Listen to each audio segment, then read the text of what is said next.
Baixa para Pendecaru. Porande. Cheia Beixe, Caruporã, ó, tá vendo? Nós já estamos conversando em língua estranha, hein? Isso. Sejam bem-vindos, vocês. Aqui é a Emma Erben de Castro, missionária da APMT, e nós hoje estaremos conversando, batendo um papo com o missionário Jorge, pastor, e a Beatriz, esposa dele. Vocês mesmos também se apresentam um pouquinho e falem dos seus filhos, onde vocês estão, que nós estamos querendo conhecer um pouquinho mais de vocês. Tá bom. Isso. Então, eu sou o pastor Jorge. Eu sou a Beatriz. E nós temos o Ângelo e a Maria Antônia de filhos, né? O Ângelo está com 6 anos de idade, em agosto ele faz 7 anos. E a Maria Antônia, no Dia dos Namorados, fez 1 ano de idade. Foi o presente que Deus nos deu ano passado, no Dia dos Namorados, né? Então, somos 4, né? A Bia, eu, o Ângelo e a Maria Antônia, e estamos servindo o Senhor pela APMT, ali na Missão Kaiowá, né? Que fica a 150 quilômetros, a nossa aldeia fica a 150 quilômetros da sede, que é em Dourados, né, da Missão Kaiowá. Nós estamos num campo avançado ali na aldeia Taquapiri. Aldeia Taquapiri. Você pode inclinar um pouquinho mais porque aí a gente... Aí a gente Melhorou? vê melhor vocês. Ó, agora você não está muito bem. Peraí. Vamos tentar. Vamos encaixar direitinho. Isso. Você colocar aqui embaixo. É porque a gente improvisou um pedestal aqui, mas vamos ver como é que vai ficar. Isso, é porque a gente quer ver vocês, né? Vai ficar meio longe, assim, fica... Aí, Certo. melhorou? Melhorou. Ótimo. Aí sim, tá bem melhor. Que joia, muito bom estar com vocês e queremos conhecer um pouquinho sobre o chamado de vocês, como é que vocês entenderam essa vocação que Deus deu para vocês e servi-lo num contexto transcultural, como foi esse chamado? Uhum. Então, eu sou de origem da igreja presbiteriana, né? E a minha igreja em Tuiutaba, ela é fruto de trabalho missionário, né? Lá na minha cidade foi um missionário, né, americano, reverendo Taylor, quem introduziu o presbiterianismo ali, né, na cidade de Tuiutaba. Então eu cresci ouvindo essas... Tuiutaba, Minas Gerais. Minas Gerais. Ó, Perto tá de Uberlândia. Isso, no Triângulo Mineiro. Joia, Então eu cresci ouvindo, né, as histórias de como que o reverendo Taylor, então, veio dos Estados Unidos, trouxe o evangelho, né, ali para a cidade de Tuiutaba, e também, né, a gente sempre participando de escolas bíblicas de férias e do Ministério Infantil da Igreja, sempre ouvindo histórias missionárias. E sempre que eu ouvia essas histórias, eu me via no campo, né? Eu sentia que realmente Deus estava me chamando para servi-lo também, né? Como gratidão àquilo que o nosso país recebeu, né? Aquilo que nós tínhamos recebido. Então eu também me sentia nesta obrigação, com a graça de Deus, de poder transmitir, né, aquilo que eu recebi. Que bom, né? E eu também sou mineira, né? Nasci em Uberlândia, mas cresci em Tuiutaba, que é a mesma cidade do Jorge, que tem 150 quilômetros, né, de distância aproximadamente. E a minha igreja de origem é a igreja que se chama Casa de Oração, ou Igreja dos Irmãos lá no Paraguai também, né? De onde a Emma veio. É verdade. E foi a primeira igreja evangélica que chegou aqui em Tuiutaba. Certo. E a família do Jorge até foi evangelizada nessa mesma igreja também, né? Só que na época que ele era criança, ele chegou aí na casa de oração, mas eles não tinham trabalho com criança bem pequenininha na época, e a presbiteriana, assim, já tinha trabalho com criança desde sempre, e por isso o Jorge foi para lá, né? E eu continuei na casa de oração com a minha família, e de lá... eles tinham, quando eu era adolescente, eles tinham um projeto que chamava Projeto Timóteo, de discipulado, e era uma oportunidade, uma oportunidade de nós passarmos 1 ano estudando a Bíblia e também convivendo com a família missionária. No ano que eu fiz, eu participei, na verdade, com Que bom. 2 famílias. Sim. Durante o ano todo, né? E esse relacionamento fez em você despertar o desejo de ser missionária, ou o que foi que aconteceu com você?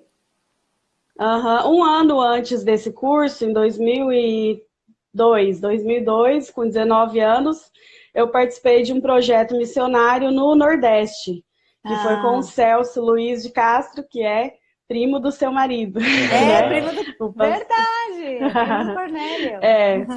Na verdade, assim, para mim, a confirmação do meu chamado foi lá. Eu sempre também ouvia muita história missionária na minha igreja.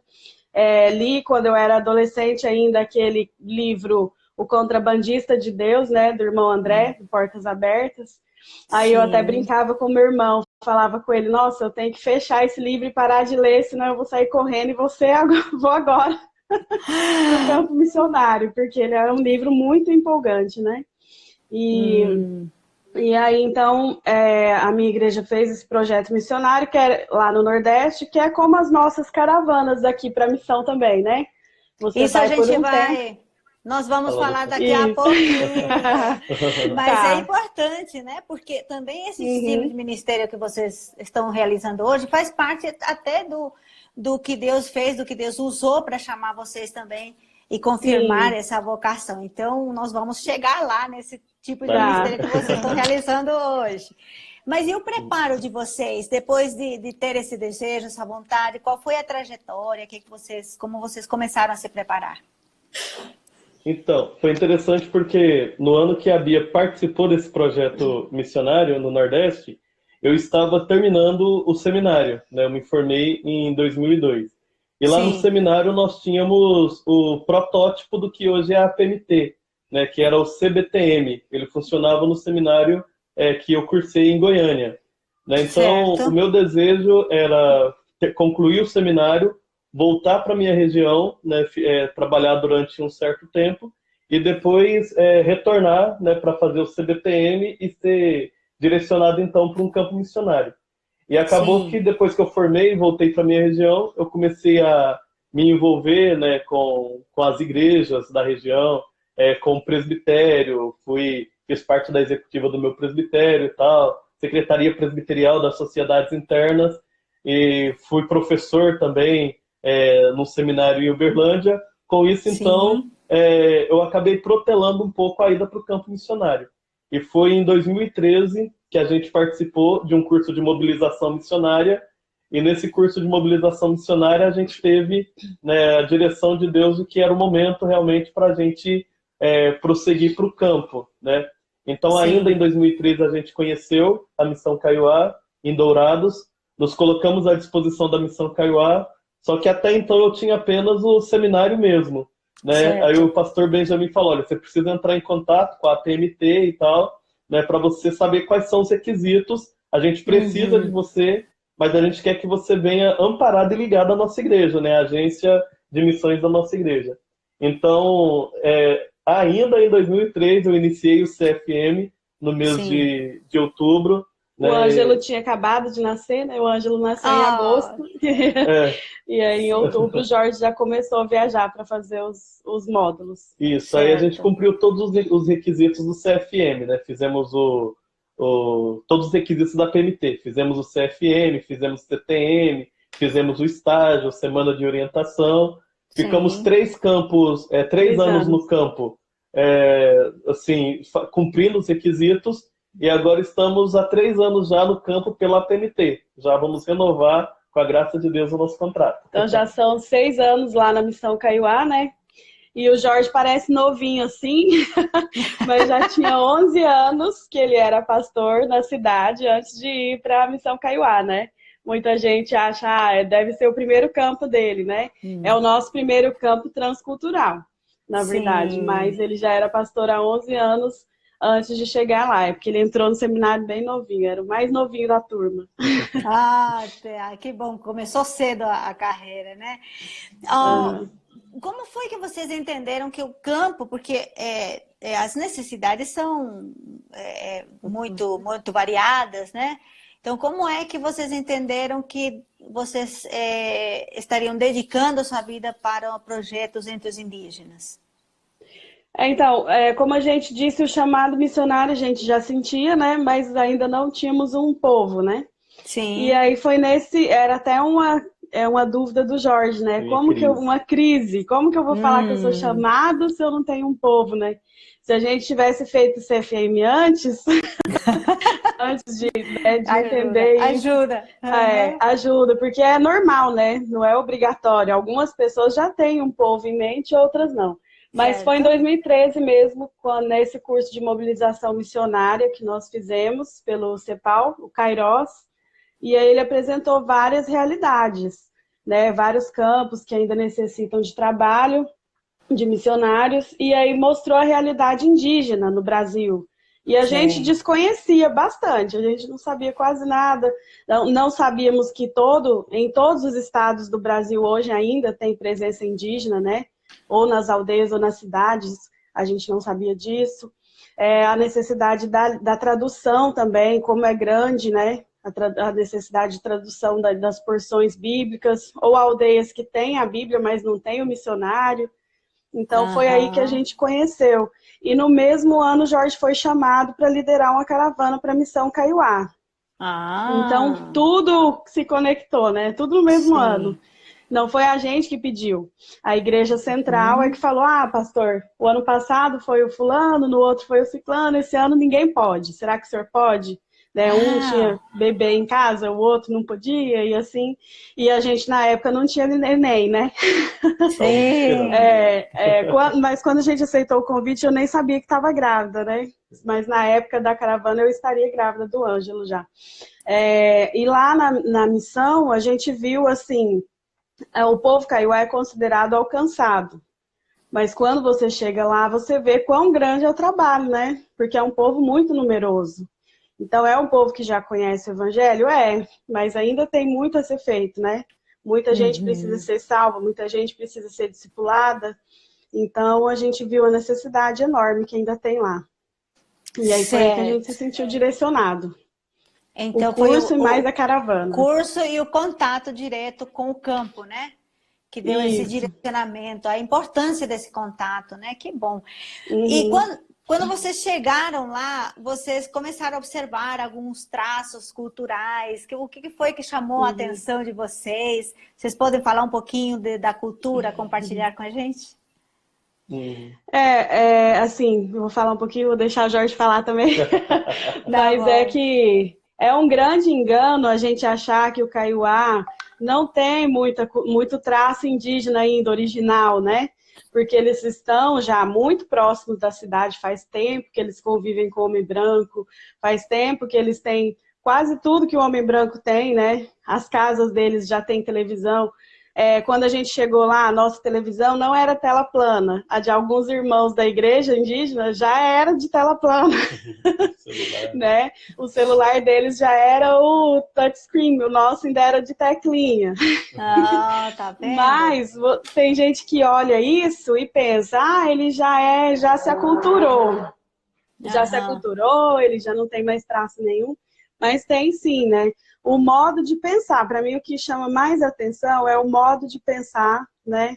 Que nunca vai ser igual ao nosso. Às vezes é a mesma língua também, eles também falam português, mas o que faz sentido para mim não faz sentido para eles, né? Algumas coisas o pessoal que vai nas caravanas fala assim, pastor, por que você não ensina tal coisa? Aí a gente fala, mas eu já ensinei, meu irmão.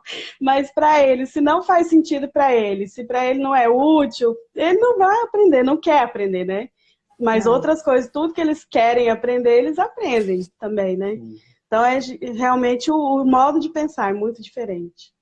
Uma das coisas que a gente observou, assim, entre eles, nós fomos, assim, muito bem recebidos, né? Quando chegamos na aldeia, né? Estavam numa expectativa, a igreja já estava lá organizada, né? Então, eles estavam orando já há algum tempo, né? Para o missionário. Havia um missionário antes da gente, mas ele, por questões de saúde, estava saindo do campo, né? Então, eles estavam orando, né, para o novo missionário. Então, assim, num primeiro momento, né, quando nós fomos conhecer, eles, assim, são muito receptivos. Só que aí depois também, quando nós fomos para o campo, a gente percebeu que embora eles são bastante receptivos, eles são ao mesmo tempo muito fechados dentro da realidade deles, dentro da família deles, né? A estrutura Kaiowá, assim, essa ideia de um cacique que coordena toda uma grande aldeia não é a realidade kaiowá. Embora hoje tenha a figura do capitão, né, depois que houve a demarcação da terra e por causa dos acordos políticos, por causa do contato com a FUNAI e tal, é necessário que tenha o capitão para que ele faça essa ligação da aldeia com a FUNAI e com a realidade externa, né, em relação à aldeia. Mas a característica do kaiowá é que eles são uma comunidade muito familiar. Então, antes de haver a demarcação, né, eles viviam em família, né, uma grande família. Ali naquela família, né, estava o pai, os filhos, o avô e tal. E geralmente a liderança espiritual era a pessoa mais velha, né, da família. E também entre os mais velhos estava o líder da família, né? E quando então eles iam fazer algumas festividades, eles saíam visitando as famílias a pé uma semana antes e tal, para reunir as famílias que moravam bem distante, né? Só que a estrutura deles era bem familiar. Então até houve um choque, ainda hoje há um pouco de resistência com a figura do cacique, que é o capitão da aldeia, né? Porque como a mentalidade deles é familiar, essa ideia de uma liderança que ela seja mais geral e que vai além da sua família, para eles é um pouco conflituosa. Certo. E tanto é que se ganha, né, na eleição, ganha um capitão que eles não votaram, aí eles não obedecem àquele capitão, né? Algumas famílias obedecem, outras não obedecem. A aldeia ficou dividida, assim, a gente chama de bairros, né? Então, na verdade, quando vai responder para a FUNAI, alguma coisa assim, ou de saúde, o capitão responde e fala. Mas algumas coisas que acontecem, a gente vê que são as famílias ainda que resolvem, né? As mais influentes. A aldeia é dividida em bairros e famílias que resolvem os problemas. É interessante isso, né? Conhecer esse aspecto dessa cultura. E a língua? Como é que vocês estão se virando com a língua? Como é que é a língua nessa região? Então, eles falam kaiowá, né? O kaiowá faz parte da família Guarani, né? A língua Guarani, ela é dividida em 3 outras ramificações, né? Que seria o Guarani Mbeá, o Guarani Yandeva, que é o falado no Paraguai, né? E o Guarani Kaiowá, né? O Kaiowá está bem próximo do Guarani Yandeva, mas ele tem algumas particularidades ainda. Mas é interessante que o povo Kaiowá, eles têm mais facilidade em conversar com os paraguaios, né? Fica a 14 quilômetros lá da nossa aldeia, né? O Paraguai. Então eles têm mais facilidade de conversar com os paraguaios, porque eles falam em Guarani, do que com os brasileiros, né? Do lado do Brasil. E a gente está aí aprendendo a língua, né? Já são 6 anos que nós estamos na aldeia, a gente já caminhou um pouquinho. Quando a gente vai receber visita ou vai fazer algum trabalho especial na igreja, eu consigo fazer os convites já em Guarani, mas pregar eu ainda não prego porque é um período muito, muito extenso, né? Então eu prego com tradutor. Eu falo em português e tenho o tradutor que traduz para o Guarani. A gente ainda tem um pouco de vergonha porque quando a gente erra, aí a gente vira comédia na igreja, né? Todo mundo ri. Mas é verdade, né? É verdade. Certa vez eu fui me... Fala. Certa vez eu fui me apresentar, né, na igreja, fui lembrar para os irmãos, né? Já estava há um tempo na igreja, né? Aí eu fui lembrar para os irmãos. Então quando eu cheguei na aldeia, eu fui me apresentar, né? Xereira, meu nome, Jorge. Xembirecô, né, minha esposa, Beatriz. E Xemena, Ângelo. Eu falei Xemena, Ângelo. Na hora que eu falei Xemena, todo mundo caiu na gargalhada. E eu fiquei, meu Deus, o que será que eu falei? Eu fui usar meu vocabulário, né? Mena é como a esposa chama o marido. Então eu chamei o Ângelo de meu marido. Eu, não. Xemembu, né? A mulher fala Rambu.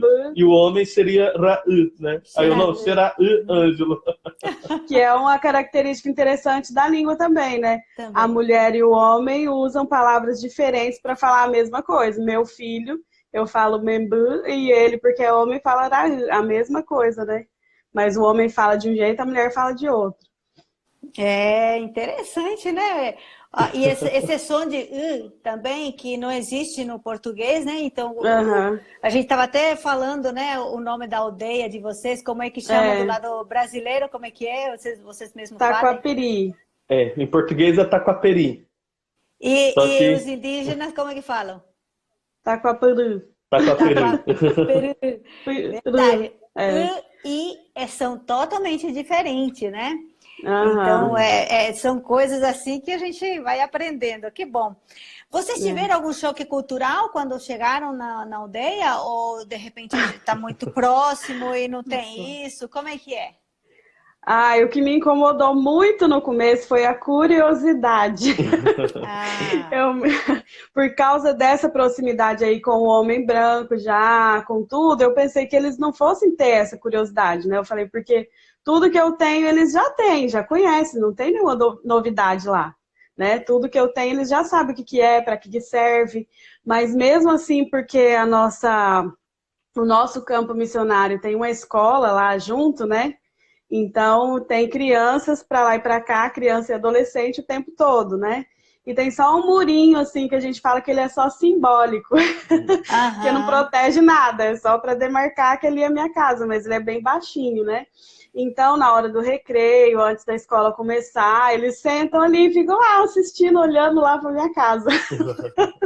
Então, aquilo é incômodo, né? Porque você vai sair para fazer uma coisa, eles estão lá te acompanhando. Você deixa a porta aberta, eles estão olhando. Então, é uma coisa assim que na nossa cultura, você não fica olhando para dentro da casa do outro, né? E eles Sim. ficam. Então, se você sai lá no pátio para fazer alguma coisa, e é cochichinho, risadinha, conversinha o tempo todo. E você fica pensando, o que tem de errado comigo que eles estão rindo, né? Mas não tem, é com tudo. É assim que eles são mesmo, com todo mundo, né? Então, no começo eu tentei relevar, mas depois eu já estava meio irritada com isso. Mas aí eu Sim. corri e conversei com missionários mais experientes, né? Conversei com o Cássio Delisângela, com o Sim. Fábio, com outros, né? Que eu falei, como que vocês lidam com isso, né? Alguém me Certo. falou de um livro que parece que ele usa o termo assim, parece que a gente está num reality show, né? Tudo que a gente faz, todo mundo sabe, todo mundo comenta. Mas é um traço da cultura que a gente tem que aprender a lidar, né? Não, eles não vão mudar, a gente que tem que se adaptar. Ah, é verdade, né? E tem alguma experiência que teve uma diferença, que aconteceu alguma coisa, vocês tiveram uma interpretação, a interpretação era outra? Como é que é? Alguma A gente já atitude? viu, assim, de informações de missionários muito antigos já, que eles falaram, o Kaiowá é de tal jeito. Aí a gente foi com essa informação, aí chegou lá, não era mais, porque já mudou, né? Eles falaram lá da época deles, e quando a gente chegou, a Sim. gente viu que já não era mais essa informação. Falaram pra gente, assim, no começo, lá em 2013, que eles não gostavam de carne no meio do pão, que eles, por exemplo, uma mortadela ou qualquer outra coisa, se você colocar, eles vão jogar fora e vão comer o pão seco. Ux, Aí, falaram isso pra gente. Uhum. Mas aí, na prática, chegando lá, tem o mesmo costume que nós, come pão com tudo, né? Cachorro quente, pão com certo. carne moída, pão com mortadela, qualquer coisa. Uhum. E teve um negócio engraçado que foi da pregação do Jorge. Assim, ele chegou lá muito formal, né? Muito pastor presbiteriano, falando muito tão formalmente. Aí eu falava, amor, você tem que simplificar, você está falando muita palavra difícil, né? Aí ele, não, mas eu falo super simples, eu explico, todo mundo me entende, né? Aí ele chegou lá falando assim, hoje eu vou falar para vocês, irmãos, acerca do amor de Deus. Aí o indígena ia lá e traduzia, né? Aí o próximo domingo, hoje eu vou falar acerca da salvação, falando sempre Ai, Deus. acerca, em vez de sobre, né? Eu vou falar sobre tal coisa. Ah, Aí eu falando, amor, eu acho que eles não estão entendendo o que que é isso, acerca. ah. Ele, entende sim, eu já expliquei, eu já falei, tá bom. Aí chamou o tradutor. Fulano, quando eu falo, hoje eu vou falar acerca do amor de Deus, você entende? Ele, entendo, pastor. E eu pensando, não entende. Aí ele falou, então me explica, o que que é acerca? Ele, aquilo ali que fica em volta da missão. É a cerca. A cerca mesmo, né? Aí eu fiquei pensando o que é que eles estavam entendendo na cabeça deles, né? A cerca da salvação, a cerca do amor. Aí eu fiquei pensando, eles devem achar estranho esse pastor, né? Que todo domingo só fala da cerca. Mas é muito, muito interessante, né? E teve também um episódio que eu acho que eu já ouvi falar sobre um pezinho de mexerica. Mexerica? Como é que foi? É porque, assim, eu acho que na mente deles o que é da natureza é comunitário. É de todo mundo, né? Não é de ninguém. Sim. Mas eu fui para Campo Grande visitar a minha mãe que tinha ido para lá, e lá é mais perto, né? Porque até Minas são 1.100 quilômetros. E comprei uma muda de mexerica que eu queria plantar e plantei lá no meu, mas dentro do meu muro, não plantei lá no quintal. Plantei Sim. até, ele é de frente para a janela do meu quarto. E aí... A cerca do amor de Cristo. Plantou pezinho de mexerica na cerca de dentro. Na cerca de dentro. A mexerica estava dentro da cerca mesmo. Dentro da cerca. E aí a gente saiu um minutinho para comprar, porque lá é cercado pela missão, pela aldeia e pelas fazendas também. Então a gente saiu um minutinho para comprar ovo no vizinho, né? Sim. Aí quando eu cheguei tinha só o buraco. A gente chegou e falou assim, mas aí questionou o missionário que morava lá, fulano, mas missionário indígena. A gente pediu para você olhar a nossa casa, para ninguém roubar, porque é comum, né? Até entre eles mesmos, eles deixam cachorro, deixam alguém vigiando, porque se estiver sozinho, entra, né? Então, a gente pediu para você olhar a nossa casa e o pé de mexerica da Bia sumiu. O Jorge falou, né? Ele, certo. Era dela? Eu não sabia. Minha mulher que pegou e plantou lá em casa. Como não sabia se ela estava dentro do meu muro, né? Ela viu no quintal, achou bonito, levou para casa e plantou lá. Aí ele falou, você quer que devolve, pastor? Eu falei, não, pode deixar, porque já arrancou uma vez, né? Já plantou lá. Se arrancar e plantar de novo, vai morrer, né? Falei, pode deixar. E era lá na área da missão mesmo, né? Mas aí a gente saiu de novo outra hora, quando viu ela tinha plantado de volta o pezinho de mexerica lá. Mesmo? Devolveu. Olha. E ele tá lá vivo até hoje, tá grande hoje. Vingou, não morreu. Que bênção, que bom então. Nós temos que ir lá conhecer esse pé de mexerica. Ela só pensou assim, tava na natureza, né? Eu podia pegar. Ela não sabia que era propriedade particular, que eu comprei a muda. São coisas assim, da cosmovisão deles, né? Bom, você que está faz parte... é isso que você falou mesmo, faz parte da própria cosmovisão deles, né? Há 2 anos eu fiz o curso de antropologia, né, pela Uni Evangélica, e aí eu fui realmente entrevistar algumas famílias, né, sobre a realidade deles. E todos eles sempre falam assim que as famílias eram, na verdade, uma grande comunidade. E nessa comunidade existia a horta comunitária, né?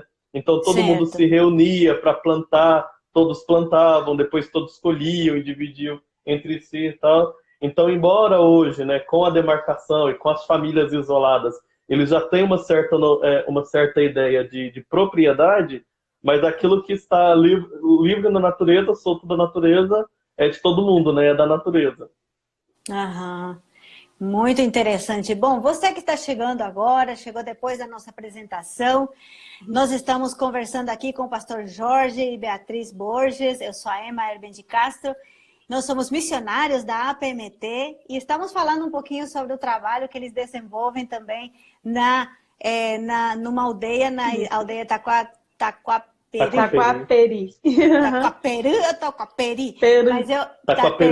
Taquaperi.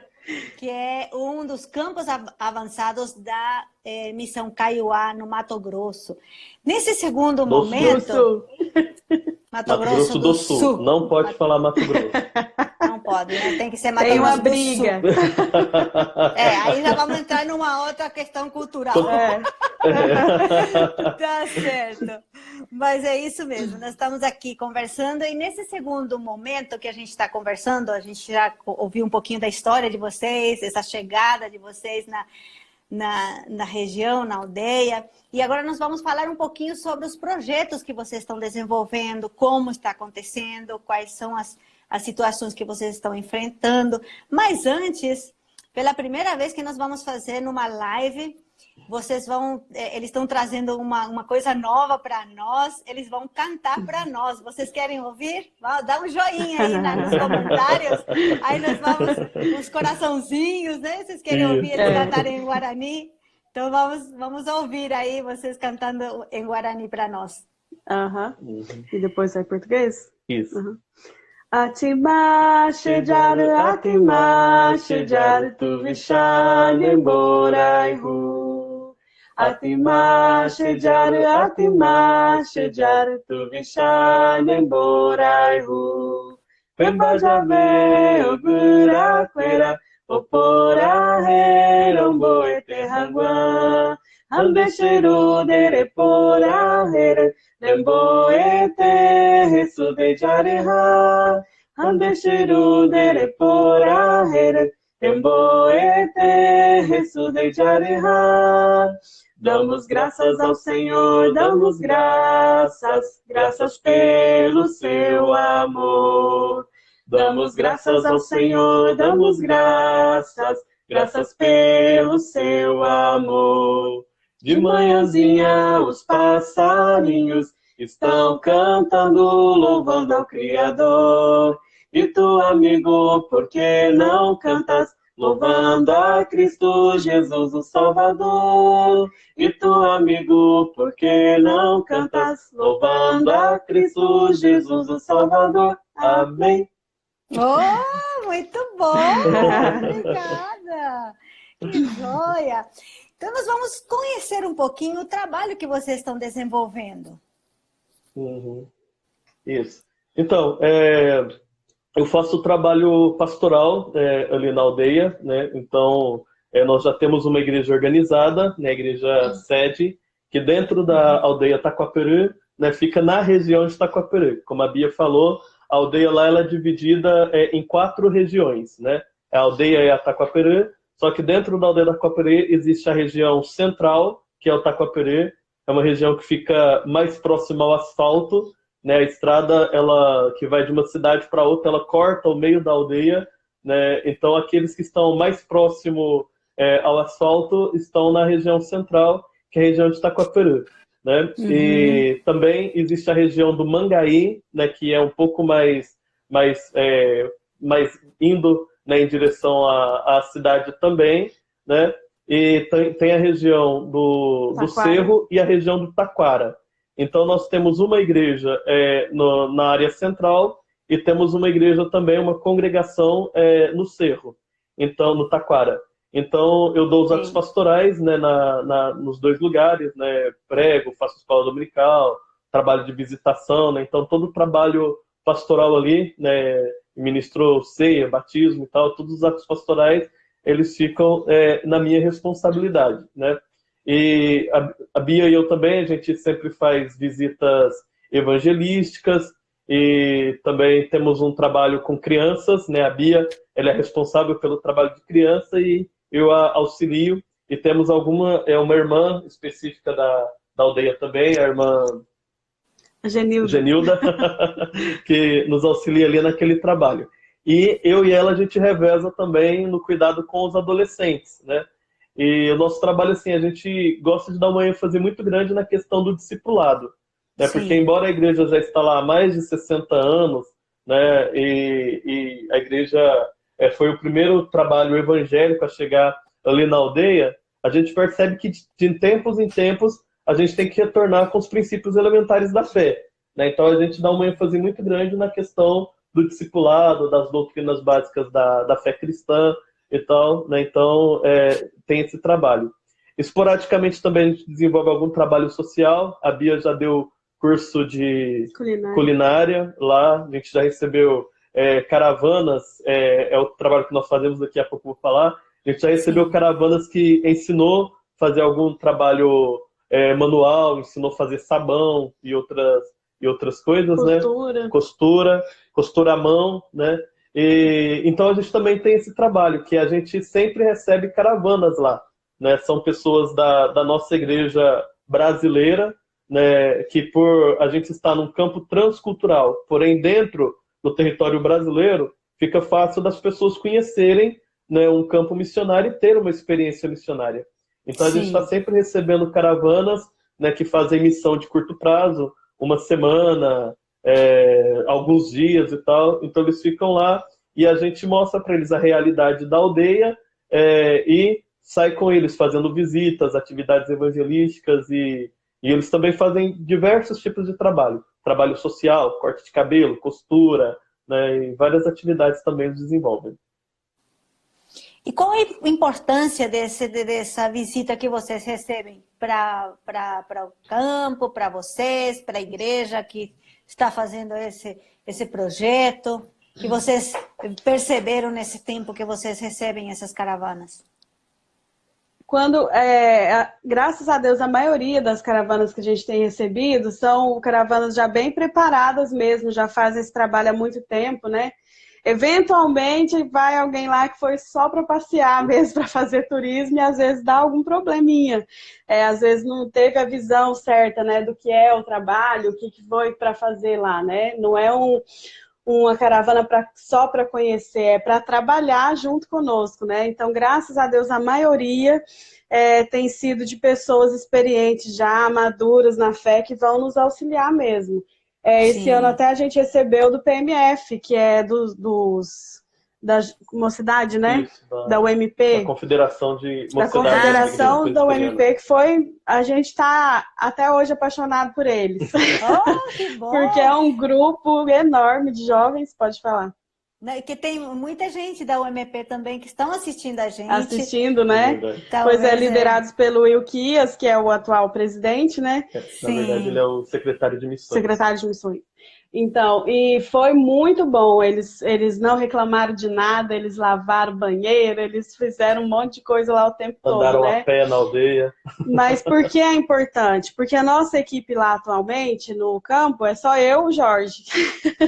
Eu e ele, somente. Não temos mais nenhum auxiliar oficial, né? Acaba que alguns irmãos da igreja nos ajudam sempre.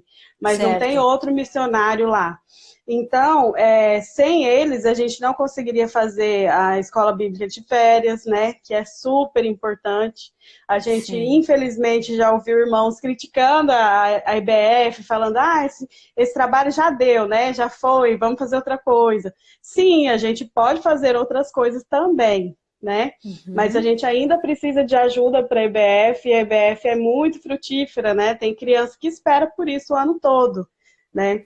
E eles nos ajudam com trabalhos evangelísticos, visita de casa em casa, essas oficinas que eles dão, né?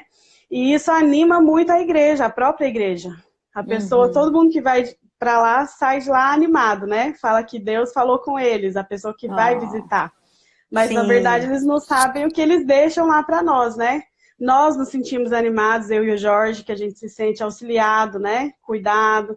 E os próprios irmãos, o Caiuá, quando vai falar que tem visita, eles já vão arrumar a casa deles, já vão comprar cadeira para receber visita. Eles amam receber visita, né?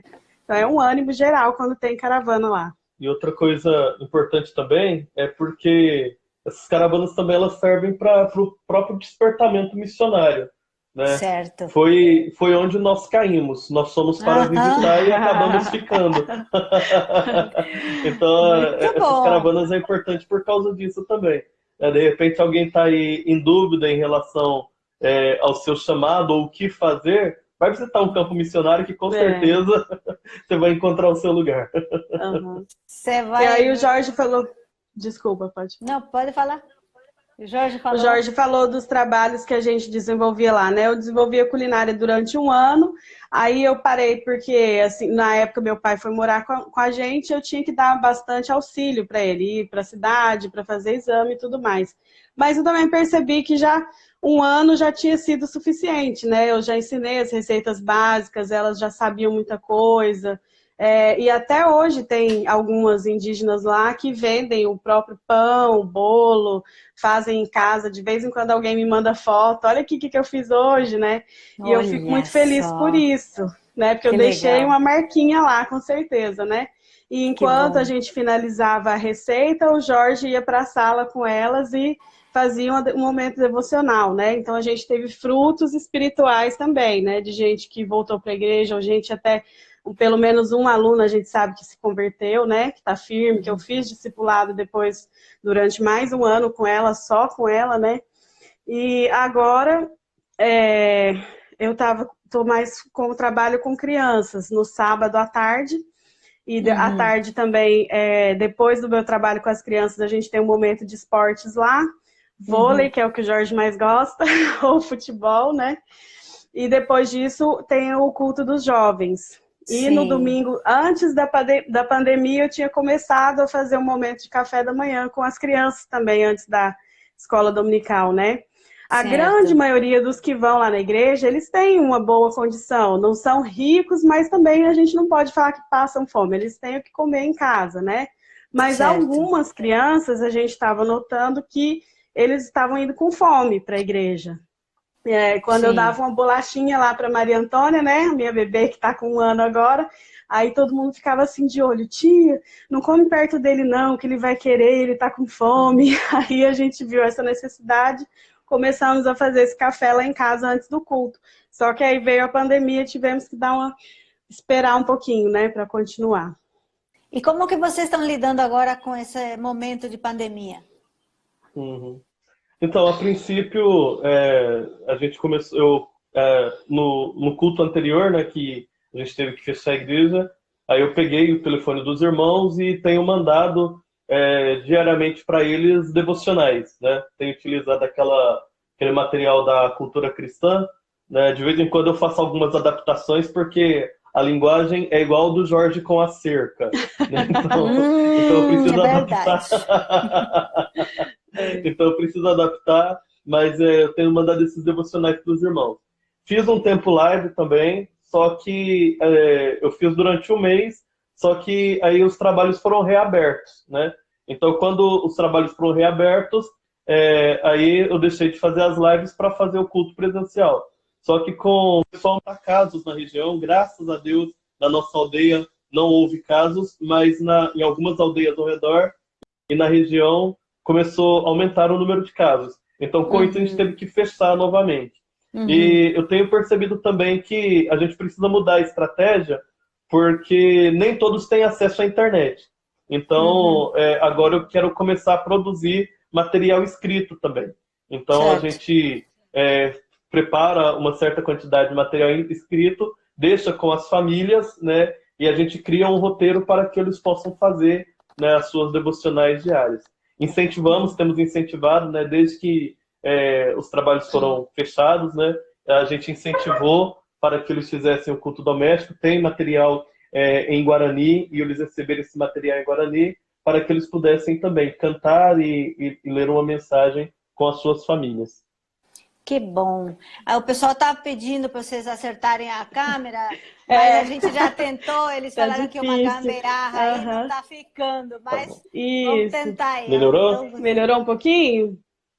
Acho que sim, né? melhorou bastante. Aí. Só que depois parece que ele vai deslizando Vai aqui. Vai caindo, vai caindo. caindo. Vai caindo. São gambiarras que tem que prestar atenção, né? Tá bom. São gambiarras que a gente Mas aprende no campo missionário. tem que aprender, né? Tá certo.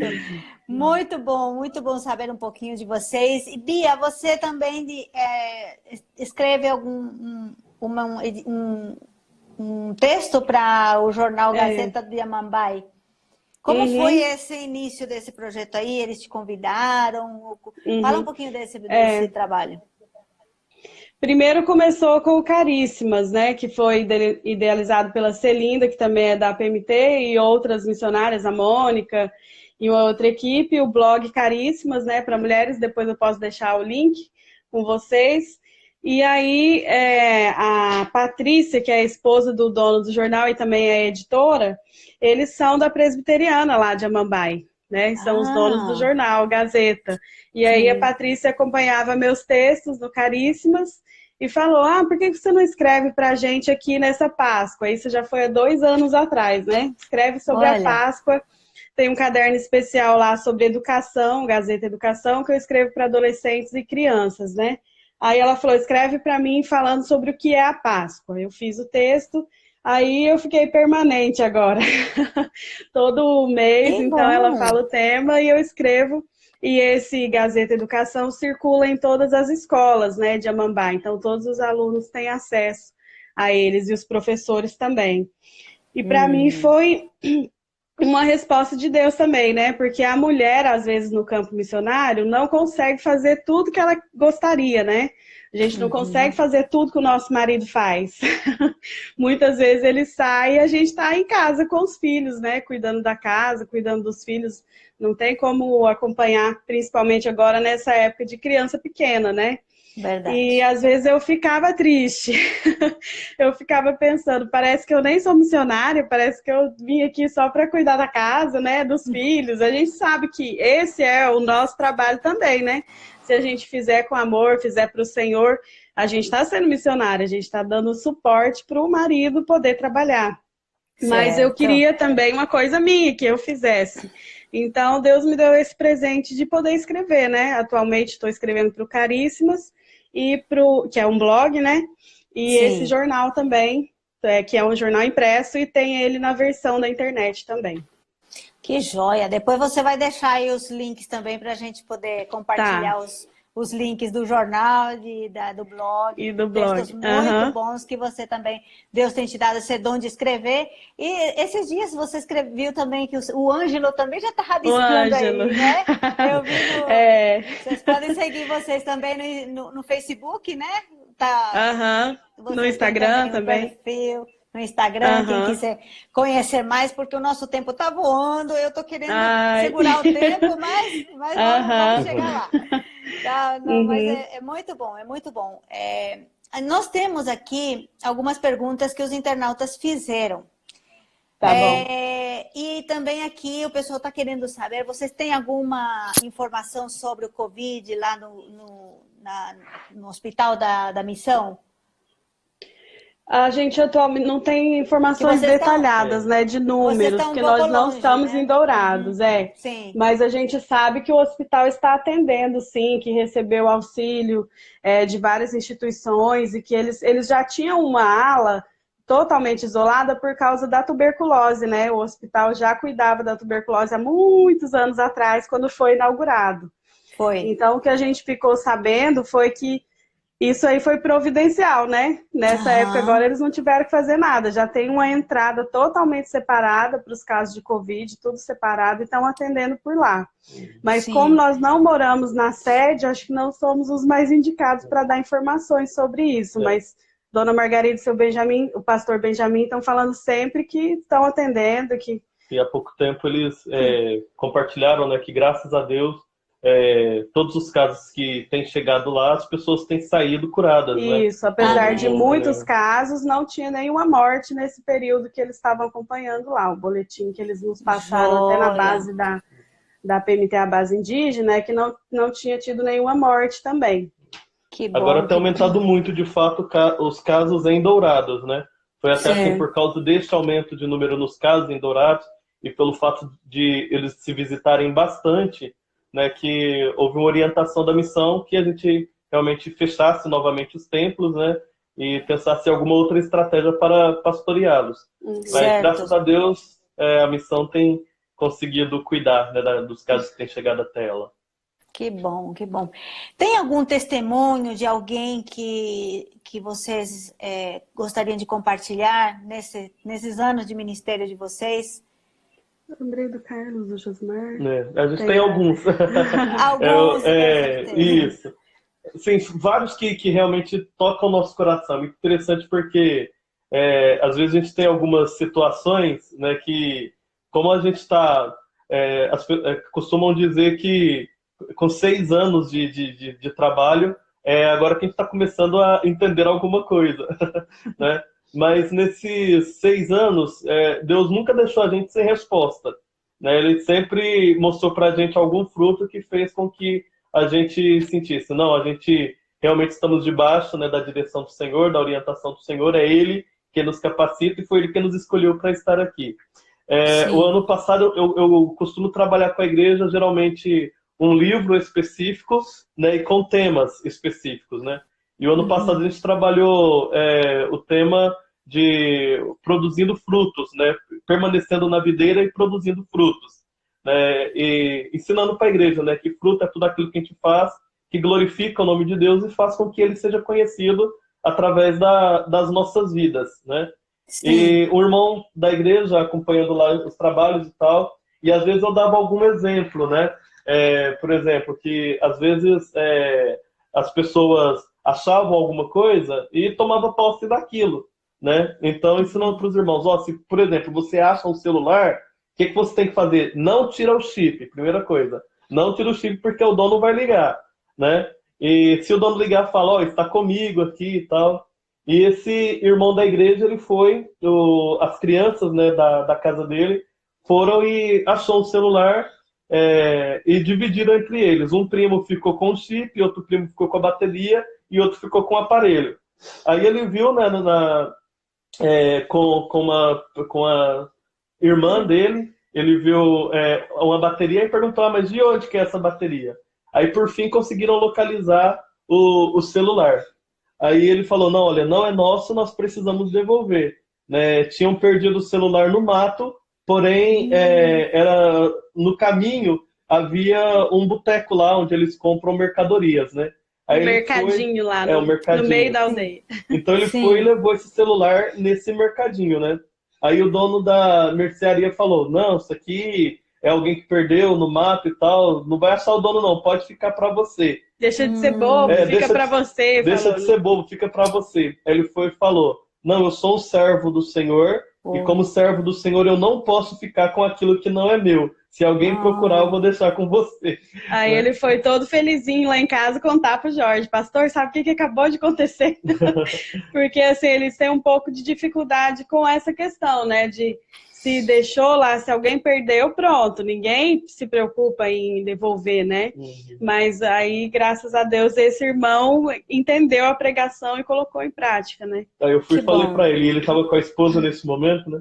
Aí eu fui e falei pra ele, tá vendo? Você produziu um fruto que glorificou o nome de Deus. Aí ele e a esposa foram embora todos felizes para casa. Que bom, entenderam, colocaram em prática, assimilaram o ensinamento da palavra, né? Que bom.